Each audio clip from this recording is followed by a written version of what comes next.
Welcome to Psychic Insights, where pop culture meets higher consciousness and the tea is always a little bit mystical. I'm Robin Richardson, your psychic girlfriend, and around here we don't just watch the drama unfold. We read the energy behind it, whether it's celebrity scandals, reality TV, chaos, or true crime with a twist. I'm tuning in to bring you the intuitive scoop the headlines miss. So buckle up, because your aura's about to get entertained. Welcome back to my channel. It's Robin Richardson, your psychic girlfriend, and today we're diving into part 2 because I can't get enough of Steve Shirilla, apparently. And I was watching his recent interview with Chris Como. Now, before I say anything or unpack this, I just want to say these are my psychic insights, my personal opinions, my spidey senses, and it's for entertainment purposes only. I'm not professing any legal knowledge whatsoever, but I pulled my cards as I do, and I love to look at or explore the emotional, the psychological, and the energetic patterns surrounding this case because it continues to spark some intense debate. So to me, it's another spiritual inquiry, like what's going on with these people? All right. So right now, in part 1, we talked about, and I just kind of want to reiterate that this isn't just a legal story. It's a story about grief, about parenting, about accountability. And it's a story about what happens when people we love become a part of an unimaginable tragedy. And today we're going to ask some difficult questions because I like to work that way. And especially what the questions that sparked based on Steve Shirilla's interview with Chris Como and his insistence about certain things and his, in my opinion, resistance to really just being present to Chris in the conversation. So some of the questions that came up were for me to ask my cards were Mackenzie and Dominic actually breaking up? Because this is one of the things that Steve Shirilla has been talking about, like, oh, they weren't going to break up, they were going to get married and all these things, right? Well, we'll see what happens with the cards. Was the judge fair? Because Steve seems to think that the judge wasn't. Was there enough evidence for a conviction? And perhaps the biggest question of all, what keeps Steve fighting so hard? All right, so let's go with the question 1, and I will tell you what I pulled. And I work with Lenormand, if you're new to the channel. I work with other tarot cards. I work with my own, and my own intuitive sense, but cards help me tell a story. They tell me a story, which, why not, right? So the question was, were Mackenzie and Dominic breaking up? And we got child, and we got ring, we got mice, and we got tower. So let's talk about it. One of Steve's strongest claims in this interview was that Mackenzie and Dominic were planning a future together. He talks about furniture and marriage and a life together. The cards actually support part of that. The ring, as we see, is commitment, connection, a bond. I don't see that the relationship was completely over, and that kind of goes with the back and forth that they had.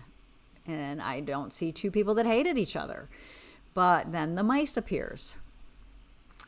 And mice is deterioration.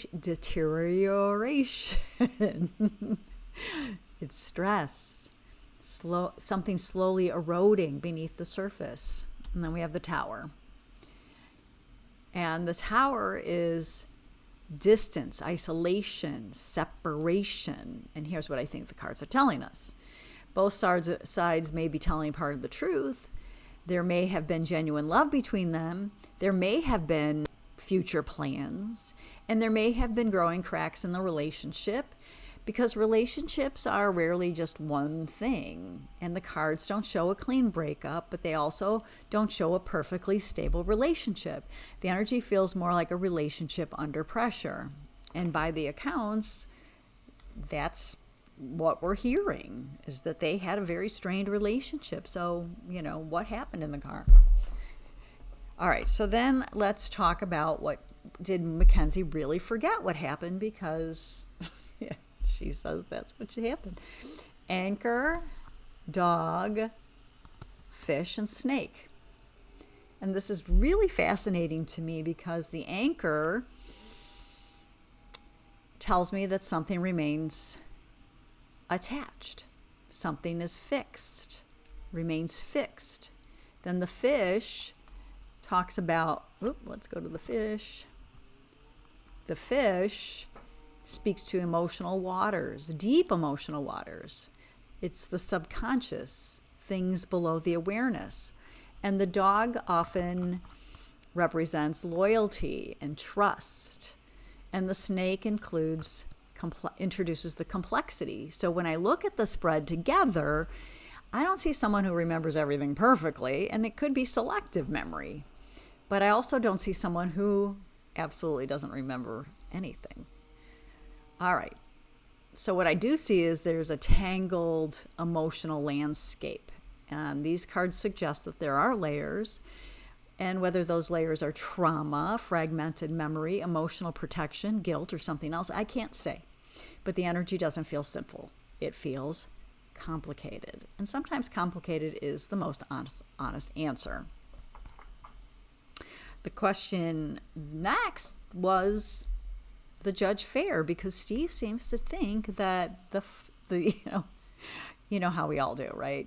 If we don't get our way, and Steve seems to be double downing on that, like the judge is corrupt or whatever the words he used, right? But the question I asked was the judge fair, and I got bouquet, and I got ship, and I got hearts, and I got book.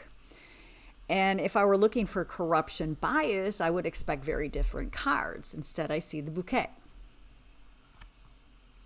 I see good intentions here. We have the heart. Sincerity, the book, evidence, and the ship, a journey towards conclusion. The cards don't tell me the judge was perfect. No judge is. But they do suggest someone trying to make a decision based on the information available.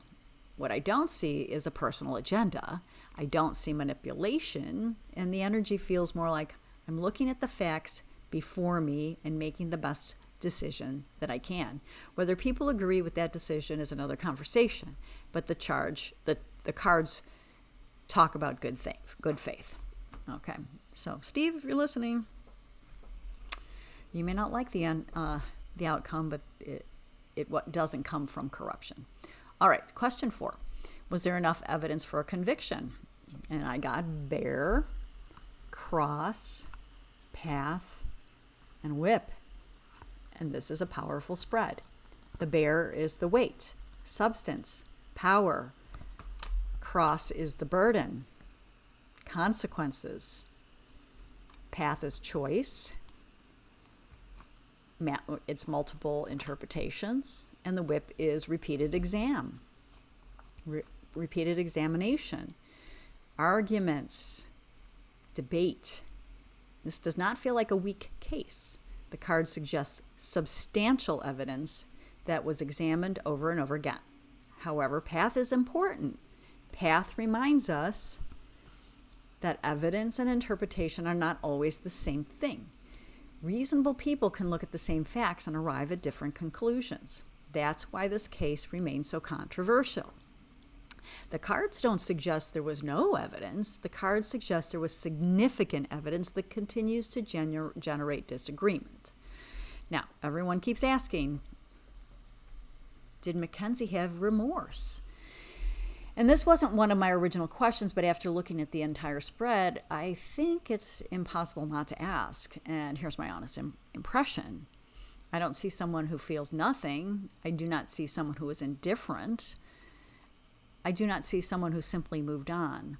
Throughout the spread, we see grief cards, heavy cards like the mice and the cross, the mountain and the clouds. Those are not cards of emotional detachment, but here's where it gets complicated. Feeling grief and fully accepting responsibility are not the same thing. Someone can deeply mourn what happened. Someone can suffer. Someone can feel devastated, like Steve said, and still struggle to fully integrate their role in the event. And that's a very human thing. The cards do suggest grief, but they don't necessarily show complete acceptance. So remorse, maybe not, but grief, yes. All right, so what keeps Steve fighting? All right, and we got birds. Where did they go? Okay, we got birds. Oops. We got birds, we got moon, we got coffin, and we got mountain. And the birds is constant thinking, constant analysis, replaying, analyzing, talking. Moon is emotional attachment, which makes sense, being he's her father. It also is about identity, family, love, and coffin is loss, clearly. Coffin is loss, deep loss. Could be loss of the perspective of his own daughter, loss of the daughter he thought she was, loss of this dream of what they could become as a family. And the mountain is the obstacle that won't move. What keeps Steve fighting? And the cards say grief, love, loss, and an immovable reality. This is a reality that he can't change. The conviction will remain. The conviction remains. The sentence remains. The outcome remains.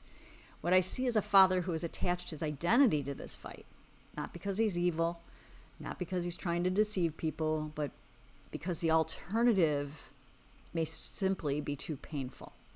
We see him when he's having these arguments / discussions / monologues with interviews.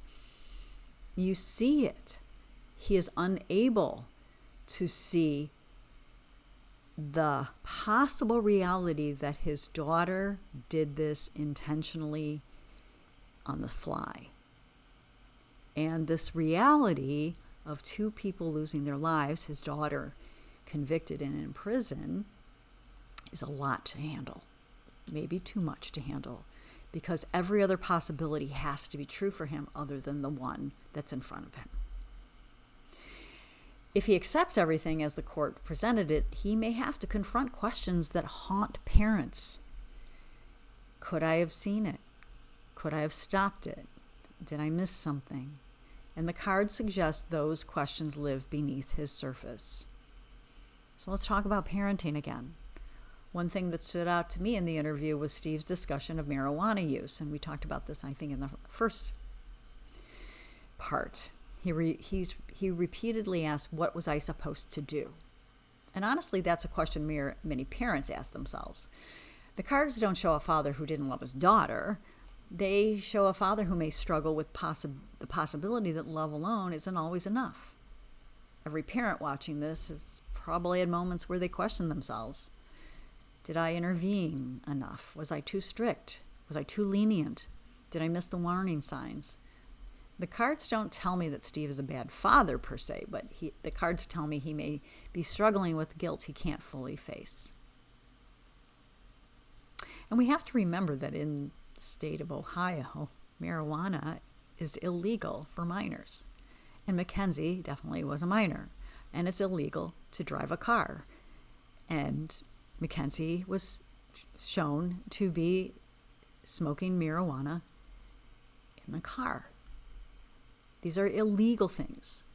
These are things that a parent needs to knuckle down on and hold their kids accountable, because the law will. Something to think about. Steve. Okay, so the final question I asked was, will Mackenzie ever be released? And we got the house, the letter, the key, and the scythe. And this was really surprising because the house is the current legal structure, the conviction, the existing reality. And the letter is paperwork, legal paperwork, appeals, documents, filings. And key is one of the strongest breakthrough cards that we have. It either locks or unlocks something. It's a decisive, it's going to change the situation, or it's going to close the situation. And what's interesting about this last card is scythe. It's decisive change, a sudden turning point. And let me be very clear, the cards aren't saying she'll be released, but what they do suggest is the story is not energetically finished. The house, letter, key, and scythe feel like the legal system, future paperwork. There could be an opening or some sort of significant change, and that could be the sentence, could be something else. So it could be a sentence modification, an appeal outcome, resentencing, or another legal development. I don't know. But the card suggests some movement some point down the road. So after looking at the whole spread, I don't see villains. I don't see monsters per se. I don't see a giant conspiracy. But what I do see are human beings struggling with impossible realities, and that would be Steve Shirilla. I see a father who loves his daughter, and I see grief. I see resistance. I see unanswered questions, and I see a judge who appears to have acted in good faith. The evidence carried weight. And I see a tragedy that continues to divide people because it forces us to wrestle with some of life's hardest questions. The strongest card in this entire reading isn't bear, and it isn't coffin.